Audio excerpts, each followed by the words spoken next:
I'd like to welcome you to today's webinar. Artificial intelligence, commonly known as AI, is reshaping the nature of work and redefining our relationship between employers and workers. As AI becomes more embedded in our workplaces, critical questions are emerging. Why should people choose to work for your organization? Can a machine be a trusted collaborator? Is the machine a coworker? With 6 in 10 workers already considering AI a coworker, these questions are no longer hypothetical and they demand thoughtful answers.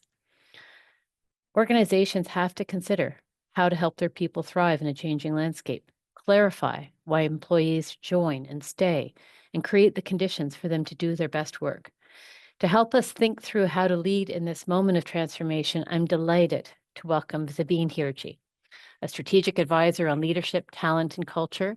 She's the former chief HR officer at RBC. I first met Zabine, I'm afraid to say it's more than 20 years ago, Zabine, when you were chairing the Toronto Region Immigrant Employment Council and all the really great work you did in that role. But since you've left RBC, you're going on to become a strategic advisor to so many different groups and organizations. And importantly, you are a thought leader in this space. And importantly, you're also a LinkedIn top voice. And I mention that so that people are able to continue the conversation with you after this. Zabine is going to share her 5 good ideas for building a human-centered workplace in the age of AI, and then we'll open it up to a broader conversation, building on questions from you, the audience. And so, without further ado, Zabine, over to you. Good afternoon, good morning, and thank you so much for inviting me today. I'm super excited to spend time with this large group of nonprofit leaders and professionals. And I know we also have a smattering of public sector and business professionals. And as you say, Elizabeth, it's been, we met a long time ago, but it's also been a while since we've done something together. So I'm really excited about that as well. And just before I get started, I would like to note that I've used many sources here, including published research, my experience, mostly working with larger organizations, but I've certainly done some work to scale this down, interview with a not-for-profit CEO, head of HR, and Gen AI, with sources verified where I felt it was necessary. So I'd like to start with setting a bit of context for today's session. As Elizabeth said, one thing is for sure. AI, and in particular Gen AI, is reshaping the work that we do. It's reshaping workplaces and redefining the relationship between employers and workers. I'll focus primarily on Gen AI and why nonprofits and smaller businesses should embrace it and do so thoughtfully and responsibly by understanding and mitigating the risks. This really is a story of ands. It's not a should we or shouldn't we, but it's how do we. And it takes me back to when the internet first arrived, and I'm already aging myself because some of you were probably in kindergarten then. And I remember business leaders saying, "Oh my God, we can't give access to internet to our employees. They're going to waste their time and they're going to play on the internet." And I stepped back and I said, maybe we should take their phones away as well. And those were desktop phones at the time because they could be wasting their time there too. So this really furthers that need for a very trust-based relationship with employees and providing tools that help them be their best selves. So I want to get a little bit of audience engagement here. It's always hard for me anyway, when I can't see people, I want to make some sort of connection.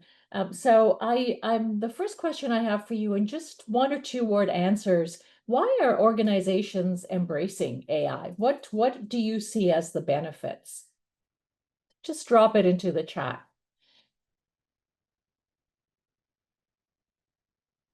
Peer pressure, productivity, efficiency, consistency, capacity, supports the top line, quick searches, lots of thank you for sharing that. And, clearly there are themes there around increased productivity. Hello, Julia. McKinsey report shows that productivity can be improved by up to 40% in writing intensive tasks and knowledge work. Another study in Canada showed that 63% of early adopters say it helps people save a few hours per week on repetitive tasks. But it's more than just about saving time. It's also about creativity and innovation. How can we use AI to augment us with idea generation, content design? And I'm going to go through that in a little bit more detail. Drafting reports, writing emails. And one of the things that I found particularly germane to this group is for small business and medium-sized businesses and nonprofits.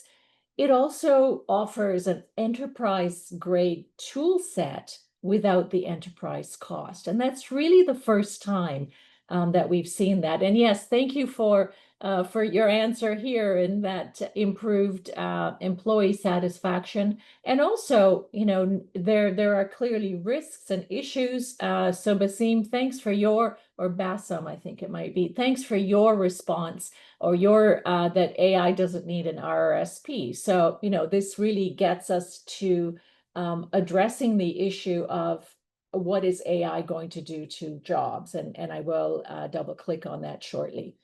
It's also a couple of things I would add here. There's also the opportunity to scale content. Many of you are in the your service offering includes training, for example. You of course do grant proposals, and that the opportunity there is really to improve quality, not just productivity. And I said earlier that I've used Gen AI as a companion to me in preparing for this, because I typically work with larger organizations. Although I do things with not-for-profits, I don't actually work in this particular space. And to be honest, I think I spent more time on preparing for this, but what I hope I'm getting is more depth and more comprehensive content, as opposed to just thinking about it as saving time. And we have to make choices on which tasks we're doing warrant that, and which ones don't. Anita, hello.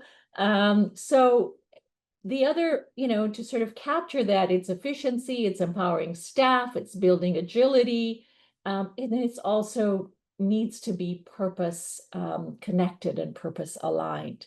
So it's crystal clear that AI is much more than a technical upgrade.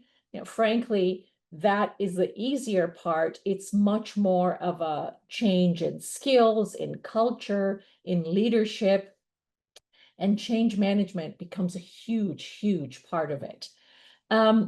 So with that as the context, having established that there's a profound impact of AI on work and jobs, let's get to the 5 good ideas for building thriving workplaces in the world of AI.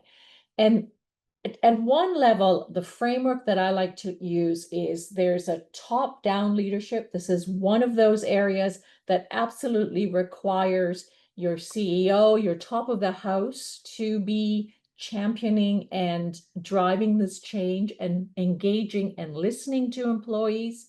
You need organization-wide engagement. And as individuals, we all need to take ownership of this. It sort of takes me to other areas where we have taken ownership in our lives. Think about health and fitness. Yes, our organizations support us with good policies, with good benefits to support our needs, but ultimately it's our responsibility, and it's something we take seriously. And it's not something that stops after university. Frankly, the older you get, the more you have to focus on your health and wellness. So this notion of continuous learning and learning in an experiential way certainly applies to Gen AI in all generations. So the first idea I put out there was was purpose and making purpose tangible. Now, one of the things with not-for-profits is that you're all mission purpose driven. And so as a starting point, that's something I think in a human-centered workplace with AI, really doubling down on that with your employees and helping them see how their job directly helps to deliver purpose. Sometimes it's easy if you're closer to the recipients of your services, or if you see the outcomes, you can see that link. But other times you might be working in accounting, for example, and it's hard to see what the connection to purpose is.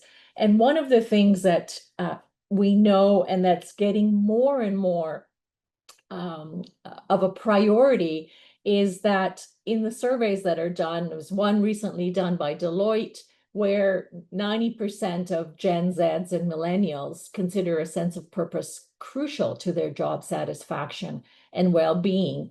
And keeping in mind that millennials are becoming an increasingly larger part of the population, there's influence on career choices. People tell us that 75% of them consider societal impact as a key consideration when they join an organization.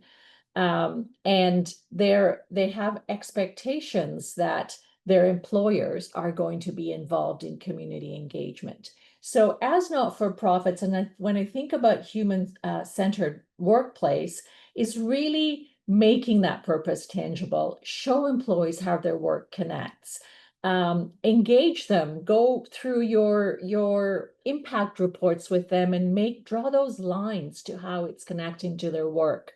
Have them involved, just like corporations have impact days. There are opportunities for not-for-profits, for people who don't typically engage with your clients and people that you're serving. Help them see what that is. And again, I'm going to ask you, as we're chatting, to continue in the context of purpose. Tell us what you're doing in your organization to really leverage the purpose and draw that connection. Idea number 2 is learn together, start small. And I say, think big, start small, and scale fast. Stay curious.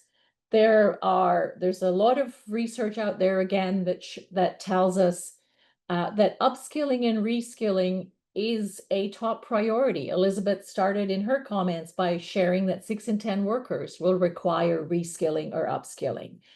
This comes from the World Economic Forum Jobs Report, which is a global report. 63% of employers identify skills gaps as the biggest barrier to transformation. 85% say upskilling is a top priority. Yet what we do hear is from employees that they don't feel that they get sufficient support in that space.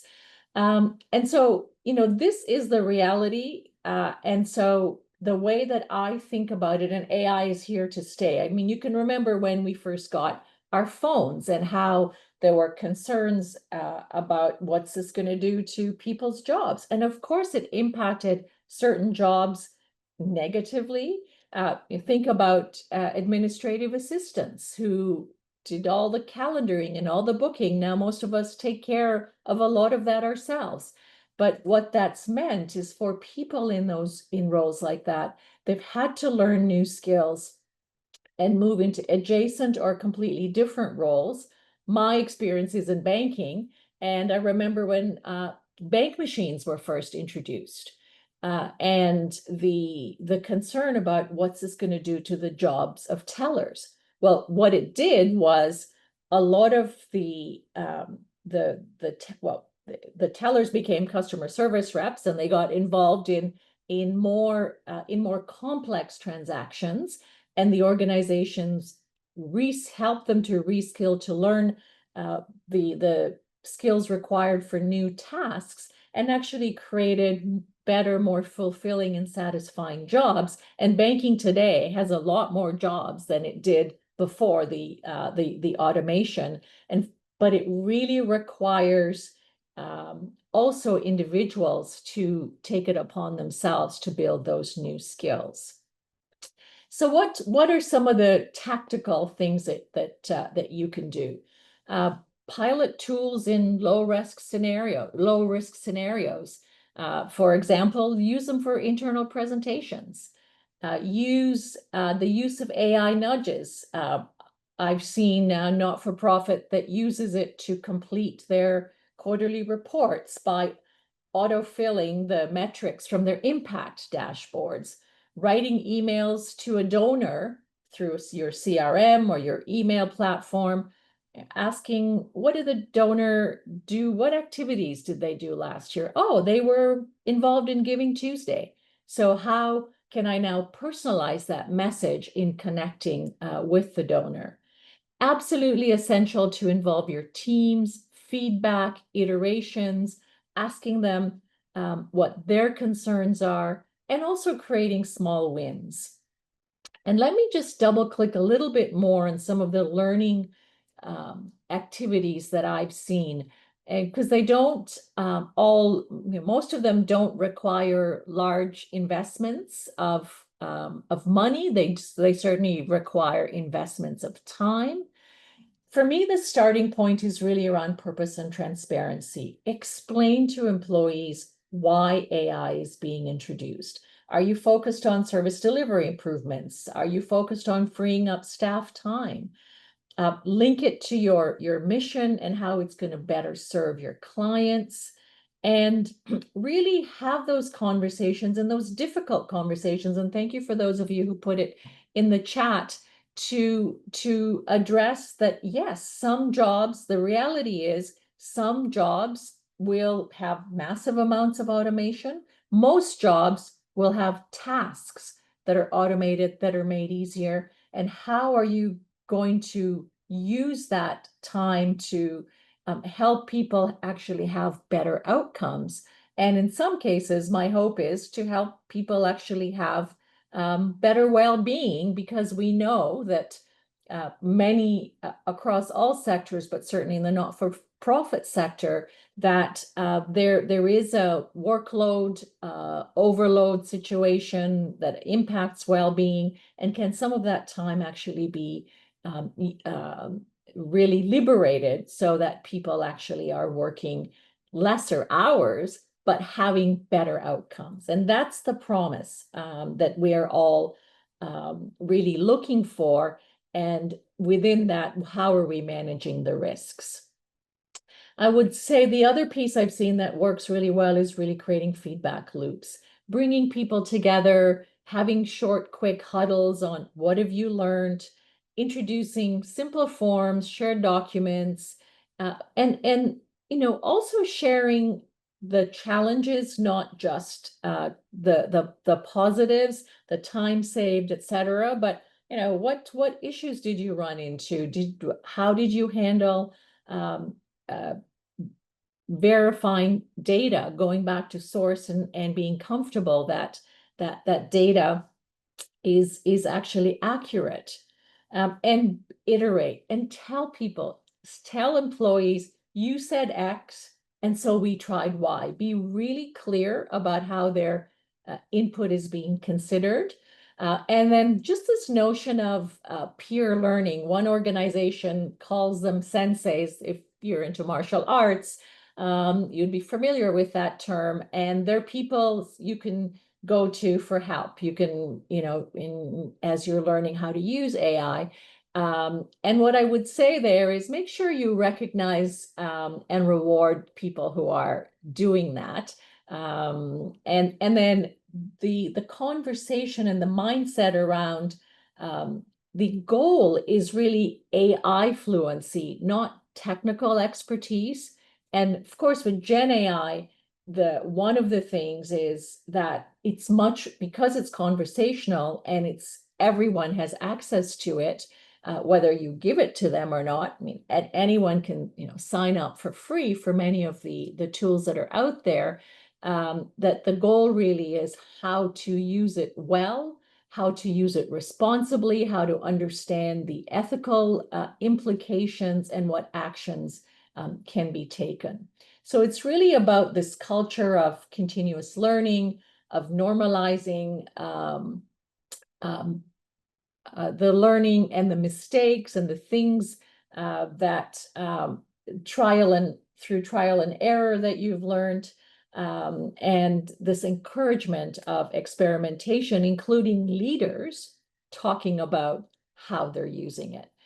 So I'm going to request another kind of chat conversation here around what are you doing in your organization to build AI fluency. So within that that conversation, I'd like to now double click on this whole idea or concept of trust, transparency, privacy, ethics. That is clearly something that's really important to understand, to take action, and to always be mindful about that. One thing I would start with is that privacy and data security is an issue already. Gen AI and open systems might amplify that. But really, if you think about the information that you would not share in a conversation or that you would not put in a report, or that you would speak quietly with a client so nobody else can hear it, that's really the same type of information that we don't want to put into systems. It's a different medium, and so it makes it harder sometimes to really follow the same rules, because now it's digital and you don't actually have someone watching you, or you're not physically giving someone a document. And this could be a session all on of its own, and so I don't want to spend too much time on it. There's a lot out there. Larger organizations, of course, bring the systems into their own organization. So they'll have ChatGPT, but within their firewalls, which obviously smaller organizations are not doing yet. But you need policies, you need people to understand why they shouldn't put information out there, how it's used, and then you also have to trust people, because if they're not getting access at work, many of them are doing it from home. There was a large company that a survey of large companies that was done, and they found something like 40% of employees were already using it at home, and that's actually worse. So how do you bring that inside, and how do you manage that? The other thing around trust and transparency is that Gen AI content can also sound artificial and lack warmth. So it requires editing. However, what I will say that as a user of it every day, and by training it through what I say, so I have said, I want you to write in a professional, warm, and inclusive tone. And very quickly, it has really captured my voice and my tone. So that's where the prompting comes in. That's where the trial and error comes in. And then there's what I mentioned about inaccurate or biased content. It's hard to check for bias, but I do want to share a couple of ideas with you there. And there are things like using yourself neutral and respectful language, avoiding stereotypes, assumptions. So for example, saying parents or caregivers instead of mothers and fathers. Right away, you've got it in an inclusive response that's going to come as a result of that. Include dimensions like race, gender, disability as you're doing your prompts. So you might say write a case study on equitable access to healthcare that reflects immigrant, Indigenous, and rural community experiences. So this is where the prompting comes in, and tell them what kind of tone you want. Involve diverse staff in your prompt creation, and provide explicit DEI guidance in the prompts as well as to your employees. So there are some things that can be done to manage for and mitigate bias, and then it's about using your judgment at the end of the day, like many things that we do. The other issue, of course, is hallucinations. I have seen a huge improvement in hallucinations. The first time I asked, would ask questions even about myself. I spent 40 years at RBC, and the first time I asked, there was no mention of RBC. So today, my bio is 100% accurate. But I did, just for fun, I did ask ChatGPT today, tell me something about Zabine Hirji that no one knows. And the answer was, though known for leadership, insiders say Zabine's true claim to fame is her secret karaoke rendition of Ain't No Bias High Enough. Performed only at offsite retreats and leadership summits, it reportedly brings down the house in the hierarchy.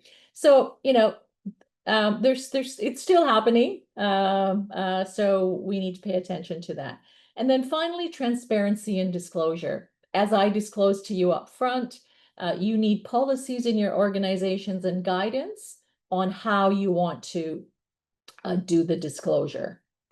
So let me pause here and do a quick case study. I spoke with Scott Stearett, who's the CEO of Venture for Canada, and they have 30 employees. And I wanted to say, so it's a not-for-profit.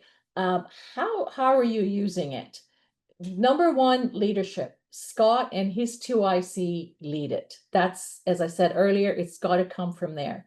After we had a conversation and I shared the materials that I'm sharing with you today, he actually decided to make all managers accountable, and to also thank you, Laurie, that gave me a good laugh. And also to provide more formal learning. They use the paid version of ChatGPT. So while there is a small cost associated with it, they find that they get much more value out of it. And certainly I do as well. Change management is key. Human psychology kicks in. Will it take my job? And in most cases, yes, it will change your job. This has happened before. I've shared some examples. I do a lot of advising in consulting today. It's massively going to change the kind of work that's done and the tasks that are completed. So how do you get ahead of that and develop new skills to move and to do different kind of work? And possibly go into different professions, because there are professions as well that are growing. And finally, he said, senior people tend to be more skeptical. I loved some of the prompt suggestions he had for critical thinking and bias check, for example. How would you critique this is a question that they ask. Or what are the pros and cons of the proposal? They use it for many of the things I've talked about to develop. They do a lot of educational sessions. They're also using it to reduce fraud risk. There's a subsidy program that they run for the government with about 3,000 employers, and they do fraud checks to identify a fraud or potential fraud through the subsidy program. They have a policy which says everybody should be using it. It's mostly well received, but it's not part of performance management. They do learning, all staff calls. And one learning I do want to leave with you, because I think it applies to you as well as to you as a service provider, that the highest performers tend to have the highest agency. And they use Gen AI more, and they use it more effectively versus lower performers because they step into it. And this does risk a widening of inequities. And And so it's important to keep that in mind and to engage your high performers in supporting the rollouts, but to also think about how you're supporting your various clients. I'm going to quickly go through the next two, and then we'll move into Q&A. Change management, as I've said, it's 70% of the success is change management, clarifying roles and accountability, communicating, involving staff, addressing the difficult issues and the tensions. What's this going to do to my job? Am I just accelerating my job redundancy? What are you going to do to help me build new skills? Over-reliance on AI can reduce engagement and fulfillment. Somebody had a question earlier saying, I feel lazy when I use AI. I shared my example of preparing for this session where I didn't really feel lazy because I was putting more into it, in making sense of it and bringing it together, in exploring new things that I could be talking about. So, I think it also comes down to how you use it, not just using it, and how you're also building in collaboration, because between the hybrid workplaces and more use of AI, it's very easy to take a step back further from engaging with people, and something that really many people love about their jobs. The final one is around human skills, which are the enduring edge in the age of AI. Research after research reminds us that it is the human skills, and again, I'd love for you to engage in the chat if you're able to, in terms of what you see as the critical human skills. There are lists everywhere, but certainly things like empathy, adaptability, creativity, judgment, critical thinking. Hello, Lisa. Our collaboration, communication. One of the things that someone said that, with Gen AI, I don't have to be a good communicator. I would argue that you have to be a really good communicator, because you need to ask great questions, you need to think critically, you need to then package it in a way that is going to align with your audience. Hi, Victoria. Cross-functional collaboration, judgment and ethics, resilience. So there's great agreement. Employers, I think I saw something recently on LinkedIn, 65% of job descriptions or job postings talk about human skills. And the issue really is around, how do you develop human skills? And I, as always, I am running out of time. So I'm going to give you the headlines, and I'm going to post the rest of it on my next LinkedIn post. But it's experiential and immersive learning, peer coaching circles, bring examples, storytell your ethical dilemmas where you had to use judgment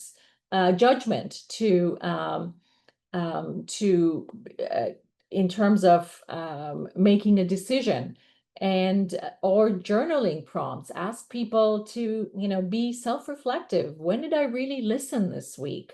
What did I do to challenge my assumptions? And the whole sort of reflective thinking, dialogue, leaders, role modeling. You set the tone for a human environment, for a human-centered environment. Are you demonstrating empathy? Are you communicating in an effective way? Are you really promoting critical thinking by asking for pros and cons and different perspectives? So in conclusion, Gen AI is not just a tool, it's a cultural shift, and we need to invest. We need to be aware of the risks. We need to address them. We need to talk about them. And I'm so thrilled, Elizabeth, that you brought this topic to this group, to the not-for-profit sector. And I hope that it catalyzes more collaboration and learning together. Thank you. Thank you, Sabine. That was just terrific. And thank you to everybody who's been engaging in the chat. That's just, it's great to see that interaction and raising questions that have come into the Q&A box, which is great as well. I love where you finished, that it's actually a cultural shift, because I think that that actually positions and frames it as a real, because culture is always being made and remade, and we're agents in doing that. So how we use AI, how it gets integrated into our workplaces, that we're not subject to it, but we're actually agents in it, where we're going to be part of defining that. And I think a lot of what you talked about today is about that. How do you engage in shaping that culture and shaping how you're going to do that? So I just think that you've given us so much to think about. And obviously, this is a conversation we're all going to be having for months and years to come, because it's only going to evolve and it's nascent right now. You mentioned a question that somebody asked about, does it mean that I'm lazy because I use AI? And it's funny because that's the question that has been going through my mind. And it's not about laziness so much as do we risk does an over-reliance risk atrophying our muscles around thinking through and critical thinking? And I'm hearing from you, not necessarily, again, it's the how you engage, but there is that thing about when you are over-reliant on a tool, is there a risk in that? Yeah, I think, everything is in the one thing I've learned in life, it's about balance. And that applies to pretty much everything. It's a lesson that I learned about 20 years ago. And when I was the head of HR in particular, because balancing, when you think about people and their talents, you need to bring balance. And so, I would say that Google searches or whatever search engine you use, there's also a risk of overusing that. And so being thoughtful, and because there is a risk, absolutely. And I worry about it with younger people coming into the workforce, because for many of us, we grew up building that knowledge. And so we actually have some of that knowledge that we can draw on. And there's no answer yet to how are we going to develop, because you do need some domain expertise. This is not about I can if I went in and tried to do something on auto mechanics, I'm not sure that that would work, because I wouldn't know, be able to manage that information well. So yeah, and use your colleagues, talk to people about them, set limits on for yourself, verify sources, and so think of it as a companion, just as we have been using our phones for digitally searching information. Exactly. So that leads actually very neatly into the question of organizational policy, because I think a lot of organizations are saying, okay, we're obviously going to use this. People are already using it. Do we buy the purchased Chat GPT? Do we upgrade? And how do we direct people? Do we ask them to use it? Is it of their own intention? So how do we shape an organizational policy so that employees, and you've touched on this a little bit, but so that employees know how they're expected to interact with AI? Are there ethics components that they are going to be expected to be accountable for? So building out really the human engagement in setting the culture of it in your workplace. Yeah.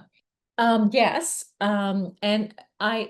I like to think of it as building blocks. We did that with the internet in many cases. We did that with social media, and there are policies around how they can be used, who are you representing, etc. So how do you take that to the next level? So there's the ethical, responsible use, and those are things like verifying sources, just as you should be verifying sources on Google. One of my favorite prompts is I like credible sources, because sometimes I get sources I've never heard of. And so I ask another question, and if I see the credibility in the organization, it already helps me quite a bit. The bias thing issue that we talked about. So But, we need to talk about those. You learn when something happens. Somebody goes in these learning circles, hey, I did this and this is what I ran into, and this was an ethical issue that I caught. The other one, policy around, do you have to use it? Is it a tool? That varies. Organizations are across the spectrum. I mentioned with Venture for Canada, um, they ask that people use it. They don't monitor it. They don't include it in performance reviews, but they say that we think everybody can get some good use out of it. And there are others who are further along the maturity curve, who are building it into, people wouldn't be able to get their jobs done without it. But you've also, and I think in your comments earlier, you raised feedback loops as an Yes, important part of building that into, and I guess that then gets built into the workflow. Um, and, exactly. and so some of the early things that we're hearing, so that I think recently was the Chicago Sun, and generated a list of readings, and most of them weren't actually real. They were sort of generated by AI. So there's fact checking that has to happen, and those feedback loops. So part of this I'm hearing from you is thinking about hardwiring that loop into the workflow itself and making people accountable for it. Yeah, and I'm hoping that over time, some of that, the systems will also, as they get trained more and more, will also improve. But yeah, if it's healthy skepticism is a good thing, but with many new things, that's often the case. Um, just going back to a little bit of uh, the question of, are we building the right skills, and are with the next generation coming up, so the newer employees, the younger employees. So you and I can talk about sort of a history of becoming deep in our fields and understanding the work itself. But somebody has commented, kids are arguing about the necessity of going to school to learn math, physics, writing, since AI is going to take care of all of that. Does the working world have a role to play in influencing schools, but also setting up expectations for new labor market entrants and the younger generation coming in? Yeah, I mean, that's a big question. Thank you for that.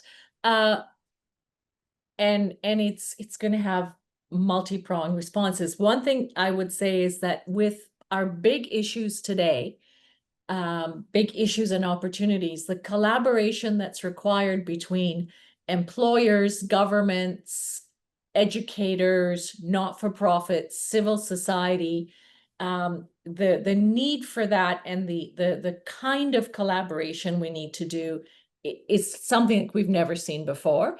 And I don't think that that those sectors individually, I don't see people having stepped up to say, hey, we really need to do this, not just wearing our own organization or sector hat, but thinking about it more broadly.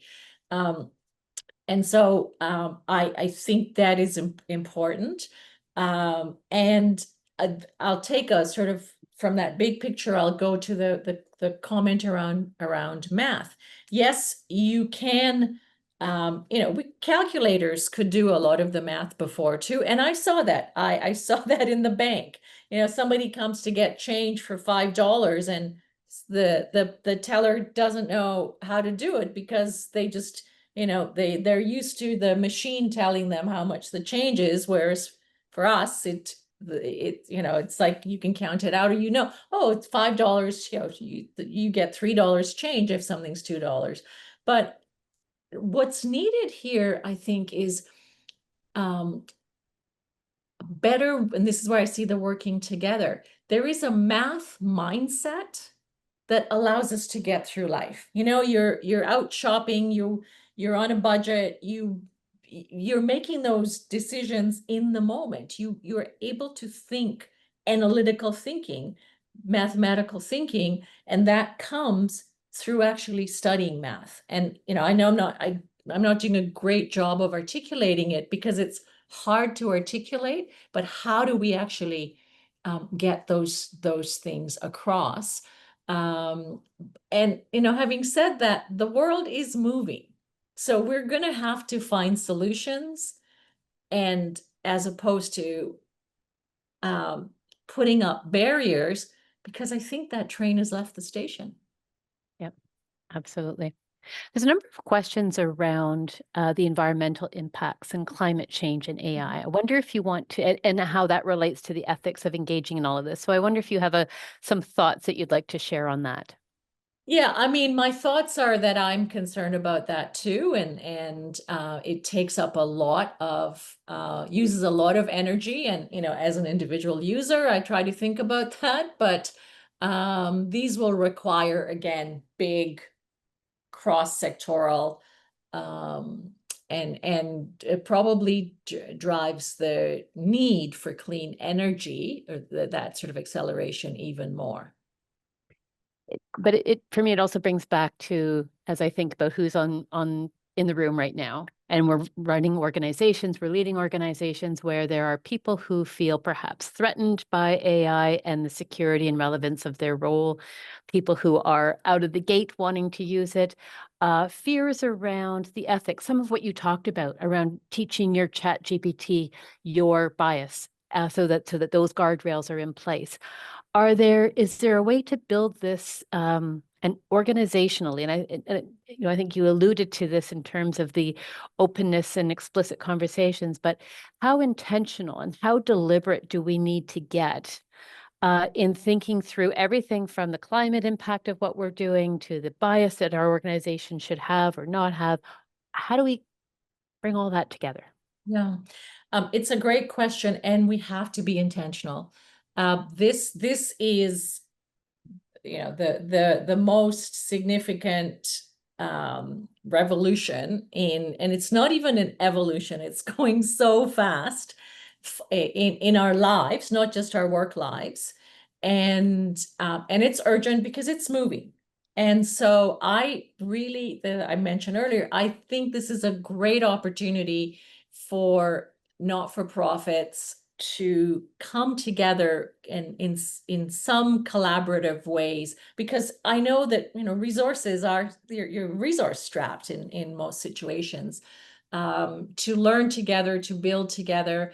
And I think that other sectors, business sector, for example, can help to support to build that capacity. It's not only about helping to build capacity through donations or the money side. It's also about the talent and the time.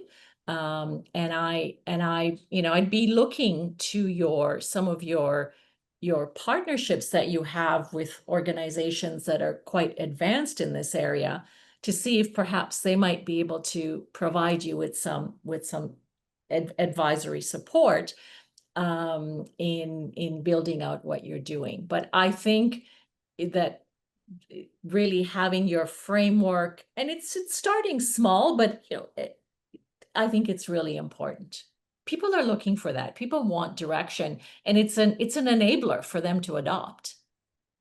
Absolutely. And so are you able at this point, and maybe it's premature, but are there examples of good organizational policies that are providing frameworks for this? I know at Baytree we're having the conversation. What should our organizational policy look like as it relates to this?